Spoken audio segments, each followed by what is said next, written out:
பார்வையாளர்களுக்கு வணக்கம். நான் வெங்கடேஷ் ராம்ராஜ். இன்னைக்கு நம்ம எதை பத்தி பேச போறோம் அப்படின்னு பாத்தீங்கன்னா FCRA, foreign contribution regulation act. இது வந்து பாத்தீங்கன்னா 2010 UPA, அதாவது வந்து ஐக்கிய முற்போக்கு கூட்டணி வந்து பாத்தீங்கன்னா காங்கிரஸ் தலைமையிலான கூட்டணி வந்து பாத்தீங்கன்னா 2010 இந்த ஆக்டை வந்து கொண்டு வந்தாங்க.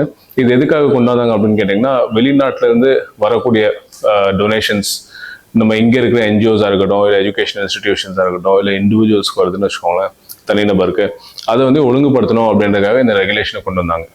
இந்த ரெகுலேஷன் என்ன ஏற்கனவே இருக்குது அப்படின்றது ஃபர்ஸ்ட் பார்த்துறோம்.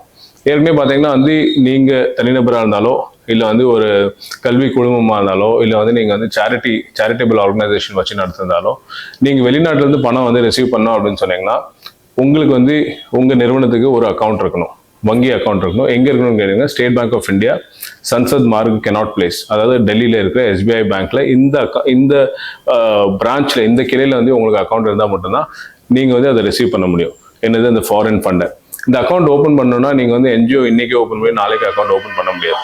இந்த அக்கௌண்ட் ஓப்பன் பண்ணா நீங்க வந்து NGO ஸ்டார்ட் பண்ணி எல்லா ரெஜிஸ்ட்ரேஷனும் பண்ணிக்கணும். முக்கியமா FCRA ரெஜிஸ்ட்ரேஷன் பண்ணிருக்கணும். எங்க பண்ணிருக்கணும், மினிஸ்ட்ரி ஆஃப் ஹோம் அஃபேர்ஸ்ல வந்து நீங்க ரெஜிஸ்டர் பண்ணிருக்கணும். அது வந்து பாத்தீங்கன்னா 3 வருஷம் ஒரு நிறுவனம் வந்து இயங்கிட்டு இருந்தால், அது வந்து கரெக்டாக பேலன்ஸ் ஷீட் வந்து ஃபைல் பண்ணியிருந்தால் மட்டும்தான் வந்து நீங்கள் FCRA ரெஜிஸ்ட்ரேஷன் பண்ண முடியும். வெளிநாட்டு ஃபண்டை வந்து நீங்கள் வந்து வாங்க முடியும். அப்போ 3 வருஷம் இயங்கிட்டு இருக்க ஒரு நிறுவனம் மட்டும்தான் வாங்க முடியும். இப்போ ஏற்கனவே இருக்கிற இந்த சட்டத்தின்படி பார்த்தீங்கன்னா, நீங்கள் இந்த 3 வருஷம் கம்ப்ளீட் பண்ணிக்கணும். கம்ப்ளீட் பண்ணதுக்கப்புறம் இந்த அக்கௌண்ட் வந்து நீங்கள் SBIல கெனாட் பிளேஸில், அதாவது சன்சத் மார்க்ல ஓப்பன் பண்ணியிருந்தா தான் நீங்கள் வந்து ஃபாரின் ஃபண்ட்ஸை ரிசீவ் பண்ண முடியும். இப்போ ஏற்கனவே இருக்கிற NGOs என்ன பண்ணுறாங்கன்னா வந்து ஃபாரின் ஃபண்ட்ஸ் வந்து ரிசீவ் பண்ணுறாங்கன்னா, அந்த ஃபாரின் ஃபண்ட்ஸ் வந்து பயன்படுத்தி அவங்களோட கல்வி நிறுவனங்களுக்கு தேவையான கட்டடம் கட்டுறதோ, இல்லை வந்து அதுக்கு தேவைப்படுற எக்யூப்மெண்ட்ஸ் வாங்குறதோ, இல்லை அங்கே வேலை பார்க்குற ஸ்டாஃபுக்கு வந்து சேலரி பே பண்ணுறதோ, இதெல்லாம் வந்து பண்ணிட்டு இருக்காங்க. இது பண்ணதுக்கப்புறம் பார்த்தீங்கன்னா அவங்க வந்து அக்கௌண்ட்ஸ் வந்து முழுமையாக வந்து அவங்க வந்து ஆடிட் பண்ணி அவங்க சைன் பண்ணி கொடுத்ததுக்கப்புறம் பேலன்ஸ் ஷீட் வந்து ஃபைல் பண்ணுவாங்க. இன்கம் டேக்ஸ் டிபார்ட்மெண்ட்டோட சைட்டில் ஃபைல் பண்ணுவாங்க. ஃபைல் பண்ணதுக்கப்புறம் அவங்க வெப்சைட்லையும் மினிஸ்ட்ரி ஆஃப் ஹோம் அஃபேர்ஸில் டிரான்ஸ்பரண்டாக இந்த டேட்டா வந்து எல்லாரும் பார்க்குற மாதிரி அவைலபிளாக இருக்கும். ஸோ இது எல்லாமே ஆல்ரெடி அவைலபிளாக இருக்குது. இப்போ வந்து பாஜக கவர்மெண்ட் என்ன சொல்கிறாங்க அப்படின்னு கேட்டால், இன்னும் வந்து நாங்கள் வந்து வெளிப்படைத்தன்மை வந்து அதில் வேணும், நிறைய விஷயங்கள டிஸ்க்ளோஷர் வேணும், அக்கௌண்டபிலிட்டி வேணும், அதனால வந்து நாங்கள் வந்து புது திருத்தங்களை வந்து FCRAல கொண்டு வரணும் அப்படின்றத நாங்கள் கொண்டு வரதுக்கு முயற்சி பண்ணுறோம் அப்படின்னு சொல்லிட்டு இந்த பில்லை வந்து, இந்த மசோதா வந்து பார்த்தீங்கன்னா லோக்சபாவில் பாஸ் பண்ணுறதுக்கான முயற்சி பண்ணுறாங்க. இதில் வந்து அவங்க ஒரு பக்கம் வந்து டிரான்ஸ்பரன்சி அண்ட் அக்கௌண்டபிலிட்டி சொல்லும் போது, இன்னொரு பக்கம் வந்து எதிர்கட்சிகள், அதுக்கப்புறம் பார்த்தீங்கன்னா நிறைய சட்டமன்ற உறுப்பினர்கள், பாராளுமன்ற உறுப்பினர்கள், NGOs, இவங்களாம் என்ன சொல்றாங்கன்னா, இது வேணும்னே வந்து சிறுபான்மையர்கள், குறிப்பா கிறிஸ்துவ அமைப்புகளை வந்து அவங்கள பலவீனமாக்கணும், அவங்கள்ட்ட இருக்கிற சொத்தெல்லாம் பறிக்கணும் அப்படின்ற எண்ணத்தை தான் இந்த திருத்தத்தை கொண்டு வராங்க அப்படின்னு சொல்லிட்டு இருக்காங்க. இந்த புதிய மசோதாவோட திருத்தத்தின்படி பார்த்தீங்கன்னா, இவங்க, அதாவது மத்திய அரசுக்கு கீழே ஒரு டெசிக்னேட்டட் அத்தாரிட்டி அப்படின்னு சொல்லிட்டு ஒரு புது யூனிட்டை வந்து கிரியேட் பண்றாங்க. இது என்ன அப்படின்னு கேட்டீங்கன்னா, நியமிக்கப்பட்ட அதிகாரம். அப்படின்னா என்னன்னா, ஒரு அதிகாரம் வந்து சென்ட்ரல் கவர்மெண்ட் வந்து கையில எடுத்துக்கிறாங்க. என்ன அதிகாரம்னா, எந்தெந்த ஆர்கனைசேஷன்ஸ், அதாவது வந்து NGO இருக்கட்டும், இல்லை வந்து எஜுகேஷன் இன்ஸ்டிடியூஷன், ஃபாரின் ஃபண்ட்ஸை வாங்குற நிறுவனங்கள் எதுவாக இருந்தாலும் அவங்களோட FCRA லைசன்ஸ் கேன்சல் ஆயிடுச்சு, காலாவதி ஆயிடுச்சுன்னா, கவர்மெண்ட் உடனே வந்து அங்கே அந்த மேனேஜ்மெண்ட்டை, அந்த அவங்கள்ட்ட இருக்கிற ப்ராப்பர்ட்டிஸை வந்து கையில் எடுத்துக்கலாம் அப்படின்ற ஒரு அங்கே அந்த அந்த சட்டத்தில் வந்து அந்த மாதிரி ஒரு கிளாஸை வந்து வச்சுருக்காங்க. இப்போ இங்கே என்ன பிரச்சனை அப்படின்னு கேட்டிங்கன்னா, எப்போவுமே ஒரு மலை பகுதியாக இருக்கட்டும், இல்லை வந்து பழங்குடியினர் இருக்கிற பகுதியாக இருக்கட்டும், இந்த இடங்கள்லாம் பார்த்தீங்கன்னா ரிமோட் வில்லேஜ், கிராமப்புறங்களில் ரொம்ப இன்டீரியர்லாம் பார்த்தீங்கன்னா சாலை வசதிகள் இருக்காது, போக்குவரத்து வசதிகள் இருக்காது, அங்கே வந்து சுகாதாரம் இருக்காது, அதுக்கப்புறம் பார்த்தீங்கன்னா வந்து இது இருக்காது, ஹாஸ்பிட்டல்ஸ் இருக்காது, எஜுகேஷனல் இன்ஸ்டிடியூட்ஸ் இருக்காது. அதனால அங்கே வந்து பழங்குடியின மக்களோட பிள்ளைகள் வந்து படிக்க மாட்டாங்க. அப்போ நிறைய கிறிஸ்டியன் சேரிட்டி மிஷன்ஸ் என்ன பண்ணுவாங்கன்னா வந்து வெளிநாட்டுல இருந்து வந்து அவங்க ஆய்வு பண்ணிட்டு, இந்த இடத்துல ஸ்கூல்ஸ் தேவைப்படுதா, இந்த இடத்துல வந்து சுகாதார நிலையங்கள் தேவைப்படுதா, ஆஸ்பத்திரி தேவைப்படுதா அப்படின்னு பார்த்துட்டு அவங்க எந்த ப்ராஜெக்ட் காஸ்ட்னு பார்த்து அவங்க வந்து காசு கொடுப்பாங்க. அப்போ இங்க இருக்கிற நிறுவனங்கள், தொண்டு நிறுவனங்கள் என்ன பண்ணுவாங்கன்னா, அந்த பகுதியில் வந்து பள்ளிகள் அமைச்சு, பிரைமரி ஸ்கூலு, செகண்டரி ஸ்கூல்னு அந்த அவங்க வெளியில் ஃபாரின்லேருந்து வர ஃபண்ட்ஸை பயன்படுத்தி தான் கட்டடங்கள் கட்டி அந்த மேனேஜ்மெண்ட்ஸ் பண்ணுவாங்க, பசங்களுக்கு வந்து சொல்லிக் கொடுக்குறது, இதுக்கான வேலைகள் எல்லாமே பண்ணுவாங்க. அப்போது காலங்காலமாக ஒரு 10 வருஷம் 15 வருஷம் இவங்க தொடர்ந்து இந்த முயற்சியை எடுத்து அந்த இடத்துல வந்து மக்களுக்கு வந்து ஒரு டெவலப்மெண்ட்டுக்காக அவங்களோட நலனுக்காக எவ்வளோ வந்து ஒர்க் பண்ணியிருப்பாங்க. ஒரு காலகட்டத்துக்கு அப்புறம் பார்த்தீங்கன்னா அவங்களுக்கு வந்து ஃபண்ட்ஸ் வந்து தானாகவே வந்து இப்போ பண்ணிட்டு இருக்க கல்வி குழுமமாக இருக்கட்டும், கல்வி நிறுவனங்கள், ஹாஸ்பிட்டல்லேருந்து கொஞ்சமாக வந்து ஃபண்ட்ஸ் வர ஆரம்பிக்கும். ஒரு கட்டத்துக்கு மேலே வந்து ஃபாரின் ஃபண்ட்ஸ் தேவைப்படாது. இல்லை சில நேரங்களில் ஃபாரின் ஃபண்ட்ஸ் வந்து டொனேட் பண்ணுற டோனர்ஸ் என்ன நினைப்பாங்கன்னா, இப்போ ஏற்கனவே வந்து பள்ளிகள் நல்லா ஃபங்க்ஷன் ஆகிட்டு இருக்கு, இன்னுமே நம்ம ஏன் வந்து அந்த நிறுவனத்துக்கு வந்து பணம் கொடுக்கணும், வேற நிறுவனம் வந்து கஷ்டப்படுற நிறுவனத்துக்கு கொடுத்தா இன்னும் டெவலப்மெண்ட் ஆகும்னு சொல்லிட்டு கொடுக்குறது நிறுத்துவாங்க. இப்போ 25 வருஷம் இல்லை 30 வருஷம் உழைப்பு போட்டு ஒரு நிறுவனத்தை உருவாக்கி அதை ரன் பண்ணிட்டு இருக்காங்க. திடீர்னு ஃபாரின் ஃபண்ட்ஸ் வருது நின்று போச்சுன்னா FCRA கேன்சல் ஆகும்.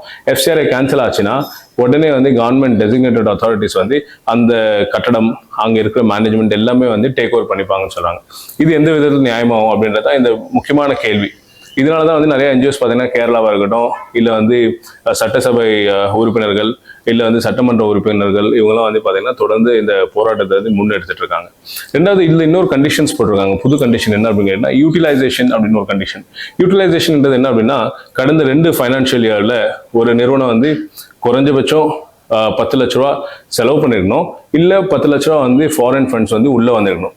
ஃபாரின் ஃபண்ட்ஸ் உள்ளவும் வரல, இவங்க செலவும் பண்ணலன்னு சொன்னா அந்த FCRA ஆட்டோமேட்டிக்கலாக கேன்சல் ஆயிரும். இப்போ இங்க என்ன பிரச்சனைனா, சில நிறுவனங்கள்ல வந்து பணம் இல்லாம அவங்களால செலவு பண்ண முடியாது. சில இடங்கள்ல வந்து ஃபாரின் ஃபண்ட்ஸ் ஒரு வாட்டி 2 வாட்டி வந்து ஒரு முக்கியமான ஸ்பெஷல் ப்ராஜெக்ட்ஸுக்கு வந்திருக்கலாம், அதுக்கப்புறம் ஃபாரின் ஃபண்ட்ஸே வராமல் இருக்கலாம். இப்போ ஃபியூச்சர்ல வருமா வராதான்றதுக்கு கேரண்டி யாருமே சொல்ல முடியாது. அப்போ ஒரு 3 இயர்ஸ்க்கு அப்புறம் 4 இயர்ஸ்க்கு அப்புறம் ஒரு இம்பாக்ட்ஃபுல் ப்ராஜெக்ட் இருந்தால் ஃபாரின் ஃபண்ட்ஸ் வரலாம். அப்போ ஒவ்வொரு வருஷமும் நீங்கள் 10 லட்சம் யூட்டிலைசேஷன் காமிக்கணும், 10 லட்சம் வந்து நீங்கள் வந்து ஃபாரின் ஃபண்ட்ஸ் உள்ளே வரணும், அப்போ தான் நீங்கள் FCRAல இருக்க முடியும்னு சொன்னால் இது பாசிபிள் இல்லை.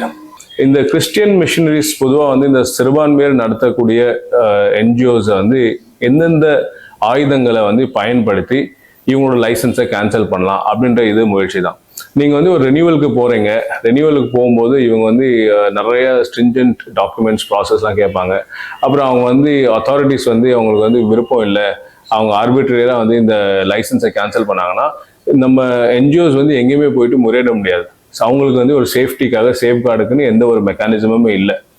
அதனால தான் வந்து என்ன சொல்லணும்னா, ஏற்கனவே வந்து FCRAல இருக்கிற அந்த அந்த டிரான்ஸ்பரன்சியாக இருக்கட்டும், அக்கௌண்டபிலிட்டியாக இருக்கட்டும், ரெகுலேஷன்ஸ் என்னென்ன கொடுத்தாலும் அது போதுமான அளவுக்கு தான் இருக்கு. நேஷனல் இன்ட்ரெஸ்ட் சொல்றீங்களா? ஆமாம், நேஷனல் இன்ட்ரெஸ்ட் ரொம்ப முக்கியம்.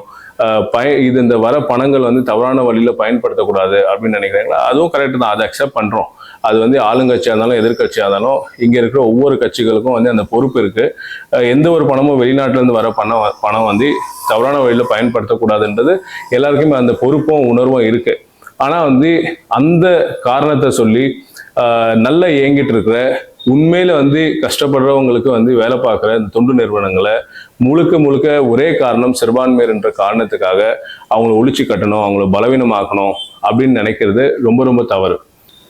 மத்தியில் ஆளும் பாஜக அரசாங்கம், பாஜகவினர், பாஜகவோட அனைத்து லீடர்களும் என்ன நினைக்கிறாங்க அப்படின்னு கேட்டால், ஒரு பக்கம் இஸ்லாமிய சிறுபான்மையர், இன்னொரு பக்கம் கிறிஸ்டின் சிறுபான்மையர், ஒரு பக்கம் வக்ஃப் போர்ட்லாம் வந்து இவங்க வந்து முழுசா வந்து கண்ட்ரோல் எடுக்கணும், இன்னொன்று இந்த NGOs எல்லாம் வந்து ஃபாரின் ஃபண்ட்ஸ் வராமல் வந்து தவிர்க்கணும். இப்படி பண்ணும்போது 2 சிறுபான்மையர்களும் வந்து ரொம்ப வீக் ஆயிடுவாங்க. அப்போ என்ன ஆகுனா வந்து அவங்களோட கொள்கை ஹிந்து நேஷனாக ஆக்கணும், ஹிந்து நாடாக ஆக்கணும் இந்த இந்தியாவை அப்படின்றத அது வந்து அடையிறதுக்கான முயற்சி அடுத்த 1 வருஷமோ 2 வருஷத்தை நடத்தணும்.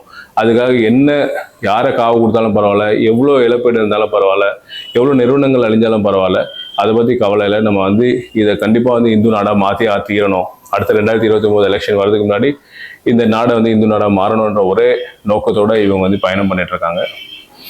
இது சம்பந்தமா பார்த்தீங்கன்னா US காங்கிரஸ்மேன் ரைலி மோர் என்ன சொல்றாரு அப்படின்னா, இந்த FCRA திருத்த மசோதான்றது முழுக்க வந்து பாஜகவால் இந்த இந்தியாவில் இருக்கிற கிறிஸ்டியன் மைனாரிட்டிஸை வந்து டார்கெட் பண்ணணும், அவங்கள பலவீனமாக ஆக்குறதுக்கான முயற்சி தான் இது அப்படின்னு சொல்லியிருக்காரு. இந்த திருத்தத்தை பண்ணி இந்த ஆக்டை கொண்டு வந்தாங்கன்னா கண்டிப்பாக வந்து ஒரு பெரிய பைலேட்ரல் இஷ்யூ வரும். அமெரிக்கா அண்ட் இந்தியாவுக்கு நடுவில் வந்து ஒரு பெரிய பைலேட்ரல் இஷ்யூ வரும், 2 நாடுக்கு நடுவில் ஒரு பெரிய பிரச்சனை வரும் அப்படின்னு சொல்லியிருக்காரு.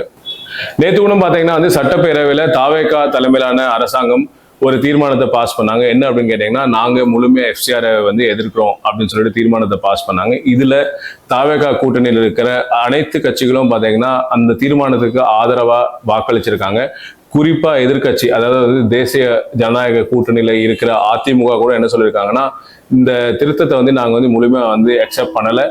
இதுல வந்து நம்ம மைனாரிட்டிஸ், அதாவது பொதுவா வந்து இந்த இந்தியாவில் இருக்கிற சிறுபான்மையர்கள் மற்றும் தொண்டு நிறுவனங்கள் அவங்களோட கருத்தை வந்து கேட்டுட்டு அது என்னென்ன மறுபரிசீலனை பண்ணணும்னு சொல்லி பார்த்துட்டு அதுக்கப்புறம் வந்து இந்த திருத்தத்தை கொண்டு வாங்க அப்படின்ற மாதிரி சொல்லியிருக்காங்க.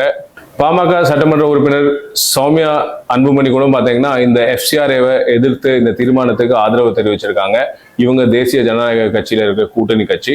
அப்படி பார்க்கும்போது இந்த தமிழ்நாடு சட்டமன்றத்துல அனைத்து கட்சிகளும் ஒருமித்தான ஒரு தீர்மானத்துக்கு வந்து ஆதரவு தெரிவிச்சிருக்காங்க. இந்த எஃப்சிஆர்ஏ திருத்தத்தை பத்தி நம்ம வந்து விவாதிச்சோம். இதை வந்து முழுமையா இந்த காணொலியை நீங்க வந்து பார்த்துருக்கீங்க. இது சம்பந்தமான உங்களோட கருத்தை வந்து பதிவு பண்ணுங்க. இந்த எஃப்சிஆர்ஏ திருத்தம் வந்து இந்த நாட்டுக்கு தேவையா இல்லையா, இல்ல அப்படி கொண்டு வரணும்னா எந்த மாதிரி மாற்றங்கள் அதில் கொண்டு வரணும் அப்படின்றத நீங்க வந்து உங்களோட தாழ்மையான கருத்தை வந்து பதிவு பண்ணுங்க. இந்த காணொலியை பார்த்துட்டு இந்த எங்களோட சேனலுக்கு வந்து ஆதரவு தெரிவிச்சதுக்கு ரொம்ப நன்றி.